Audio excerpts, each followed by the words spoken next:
ہمارے channel best status Tariq جمیل کو subscribe کریں اور بیل آئیکن کو ضرور دبائیں۔ ماں باپ بھی جب سمجھاتے ہیں تو ڈانٹ ڈپٹ کے، ہمارے استاد کاری بھی جب سمجھاتے ہیں تو ماشاءاللہ ڈنڈے مار مار کے، ڈنڈے میں بھی تیل لایا ہوں چنگی طرح ٹک کے پوے۔ میں نے طالب صاحب جو ہمارے سبنڈ تھے سینٹرل ماڈل اسکول میں، سب سے زیادہ میں نے ان کی مار کھائی۔ وہ ایسے ٹکا کے مارتے تھے نا، ایک ہاتھ یہاں رکھتے تھے اور اتنا بڑا ہوتا تھا سیف جس میں وہ سوٹی پڑی ہوتی تھی، اور خالد میلہ میرا جگری یار 55 سال سے میری اس کے ذمہ ہوتا تھا ڈنڈا نکال کے لانا، تو ڈنڈا لانے والا میرا یار ہوتا تھا، اور وہ ایسے اندر اتر جاتا تھا وہ ڈنڈا، اور ہماری ہائے ہائے ہوتی تھی۔ لیکن وہ ایک دم ہم فلم دیکھ کر آئے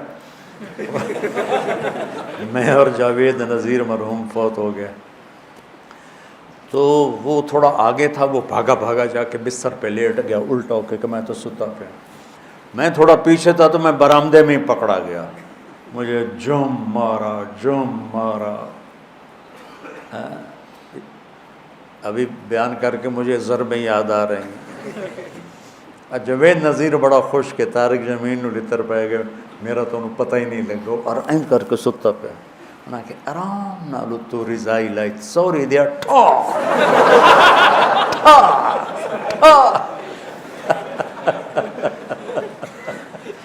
یہ بہت غلط طریقہ ہے، بہت غلط طریقہ، پتہ نہیں کہاں سے آ گیا۔ دینی مدرسوں کا بھی یہی حال ہے، اور یہ اسکولوں کا بھی یہی حال ہے، اور ماں باپ کا بھی یہی حال ہے کہ ماں باپ اپنی بات اتارنا چاہتے ہیں ڈنڈے کے ساتھ، شدت کے ساتھ، سختی کے ساتھ۔ کئی دفعہ میرے پاس معصوم بچیاں بچے جو میرے نمبر، میرا پرچہ اچھا نہیں ہوا، اب میرے نمبر تھوڑے آئیں گے، میرے ماں باپ مجھے بون ڈانٹیں گے، میں کیا کروں؟ میں نے کہا پتر میں کی کروں، کوئی دم درود پڑا، کوئی تو تعویذ دے ماں۔ وہ نادان ماں باپ ہیں جو بچوں کو کم نمبر آنے پہ ڈانٹتے ہیں۔ ان والدین نے اپنی سب سے قیمتی دولت برباد کر دی، اے پر، بی پر، سی پر۔ اس کو تعلیم تھوڑا ہی کہتے ہیں، تعلیم تو سمجھ کا نام ہے، رٹا لگا کے پڑھ لینے کا نام تو تعلیم نہیں ہے۔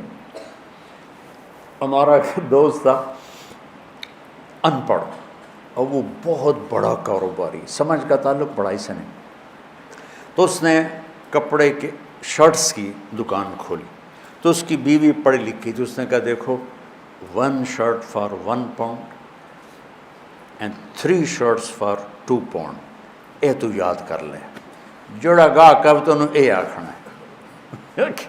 ٹھیک ہے۔ اب ایک عورت آئی، وہ راستہ بھول گئی تھی، وہ اس کے سٹور میں آ گئی،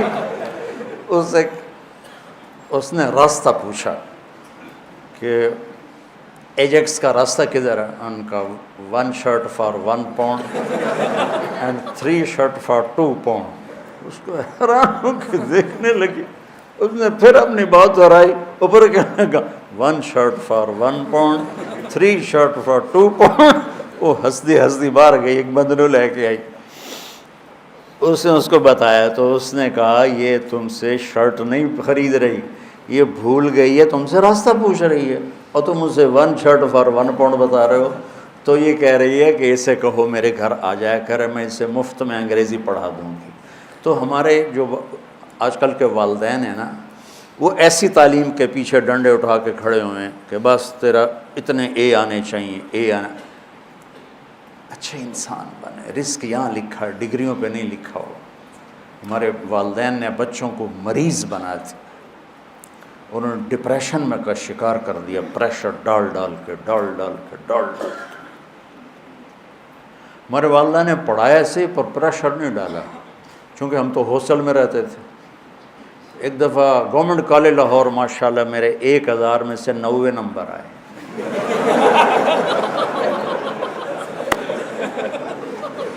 مجھے کوئی پرواہ ہی نہیں تھی، وہ تھا کالج کا امتحان، مطلب اوپر بورڈ کا نہیں تھا، کالج کا امتحان تھا، تو وہ بھی ایک بڑی عزت ہوتا ہے۔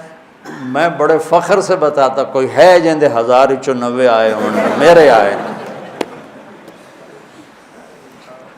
تو ہدایت ہوتا ہے کسی کو پیار محبت سے سمجھا کے انجام بتانا. ہمارے بچے تو ذبح ہو گئے اسکولوں پر اور پڑھائیوں پر اور ٹیوٹر اور ٹیوشن سینٹر. ان بیچاروں کی جو پنپنے کی عمر تھی، بڑھوتری کی اور عقل کی گروتھ کی عمر تھی، وہ ساری برباد ہو جاتی. تو جو یہ سر نکالتے ہیں نافرمان ہوتے، چونکہ ان کے جو نیورونز ہوتے ہیں وہ 3 سال کی عمر میں اسکول جاتے ہیں، وہ جلنا شروع ہو جاتے ہیں.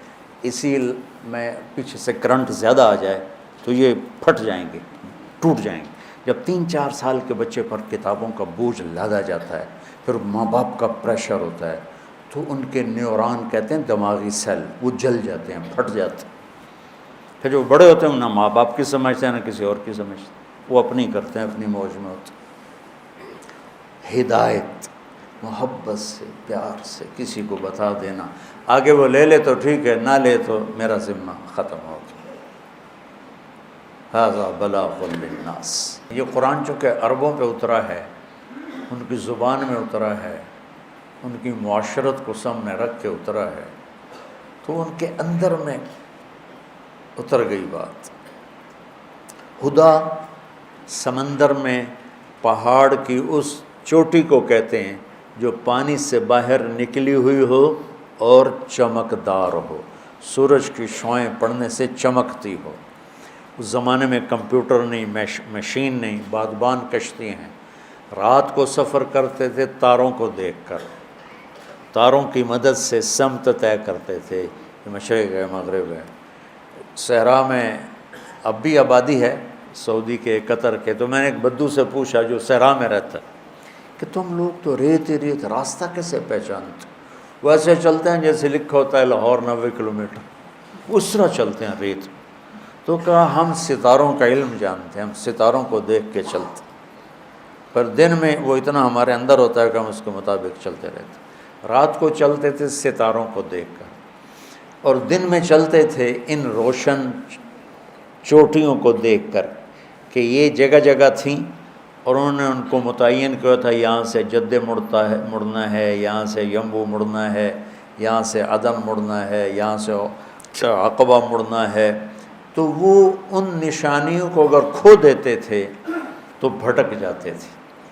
اور اس زمانے میں کوئی مواصلات نہیں تھے کہ بھئی ہم بھٹک گئے ہماری مدد کو پہنچو، ایسا تو پھر وہ کشتیاں برباد ہو جاتی تھیں.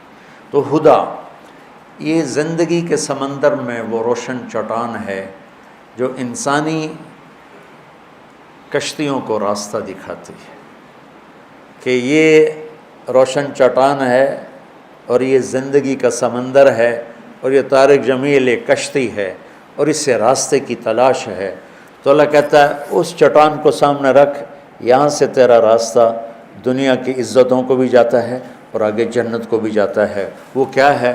یہ ہے وہ کتاب، ھدی للمتقین. سورہ فاتحہ میں ہم نے کہا یا اللہ ہمیں وہ چٹان دکھا. یہ عربوں کے معاشرت کے لحاظ سے ترجمہ کر رہا ہوں، ویسے تو ہدایت ہے سیدھے راستے کی رہنمائی فرمانا، پیار کے ساتھ، نرمی کے ساتھ. اوے نماز پڑھ، یہ بھی ہدایت کا راستہ. میرے بھائی آپ نماز ادا فرما لیں. تو یہ ہدایت، پہلے ہدایت نہیں، پہلا سوٹا ہے، دوسری ہدایت کا راستہ دکھانا ہے پیار محبت سے. تو وہ روشن چٹان جو انسانوں کو راستہ دکھاتی ہے، پانی کے سمندر میں اور منزل کا پتہ بتاتی ہے، زندگی کے سمندر میں انسانی کشتیوں کے لیے قرآن وہ چٹان ہے جو انہیں زندگی کا پتہ بتاتا ہے، آخرت کا پتہ بتاتا ہے اور صحیح منزل تک پہنچا دیتا ہے. جب اللہ نے ہم نے اللہ سے دعا مانگی یا اللہ میں ہدایت دے، تو اللہ نے ہماری دعا قبول کر کے فرمایا الف لام میم ذالک الکتاب لا ریب فیہ ھدی للمتقین. لو تم نے مجھ سے ہدایت مانگی تھی نا، تو لو یہ کتاب آ گئی، یہ ہدایت کا ذریعہ ہے، یہ ہدایت کا سامان اور سبب ہے. اور یہ ذالک الکتاب لا ریب فیہ میں ایسا دعویٰ ہے جو کائنات میں نہ کوئی کر سکتا ہے، نہ کرے گا، نہ کسی کے بس میں ہے سوائے اللہ کے. جو کچھ اس میں لکھا ہے اس میں کوئی شک نہیں. شک خود عربی زبان کا لفظ، ریب کا ترجمہ شک نہیں ہے۔ شک کسے کہتے ہیں کہ ایک آدمی وہاں وہ ملت روڈ پہ کھڑا ہے، اس کو پتہ ہی نہیں کہ مدرسہ حسنین کدھر ہے، تو کبھی ادھر دیکھتا ہے کبھی ادھر دیکھتا ہے، کبھی کہتا ہے یہ راستہ جاتا ہے، کبھی کہتا ہے یہ گلی جاتی ہے۔ اس کیفیت کو شک کہتے ہیں۔ اس میں یہ کیفیت شدید ہے۔ دوسرا لفظ ہے مریا، وہ بھی دماغی شک والی کیفیت ہوتی ہے، لیکن شک سے ذرا ہلکی ہوتی ہے کہ وہ اس کو تھوڑا گمان ہو جاتا ہے کہ یہ جو ڈبل روڈ جا رہا ہے نا، یہ جا رہا ہے مدرسہ حسنین کو، اور ہو سکتا ہے یہ بھی ہو، لیکن مجھے لگتا ہے یہ ہے، اس طرح ہو گیا، ایک طرف خیال واضح زیادہ ہو گیا، ٹھیک۔ اس کو کہتے ہیں مریا۔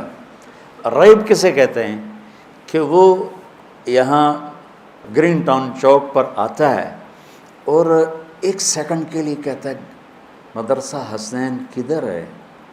اب یہ کدھر ہے بھی پورا نہیں ہوا کہ اس کی نظر پڑ جاتی ہے ہمارے بورڈ پر مدرسہ حسنین، وہ کدھر، وہ یہ بھی زیادہ ہے، یہ بھی زیادہ ٹائم ہے۔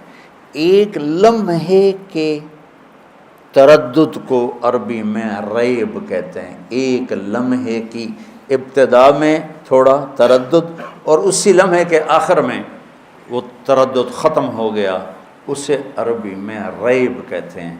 تو وہ شہنشاہ کہہ رہا ہے وہ میرے بیوقوف بندو، وہ میرے پیارے بندو، اللہ تعالیٰ لاڈ سے پکارتا ہے، کبھی ڈانٹ کے پکارتا ہے، وہ میرے بندو میری کتاب میں تو ریب بھی نہیں ہے کہ ایک کھٹک، ٹک ٹک بھی زیادہ ہے، اتنی دیر کا بھی کھٹکا نہیں ہے، تو مریا شک اس میں کہاں آئے گا؟ جو اتنی طاقتور کتاب ہو، تم اسے چھوڑ کے لوگوں کے پیچھے بھاگ رہے ہو، کتنے بے وقوف۔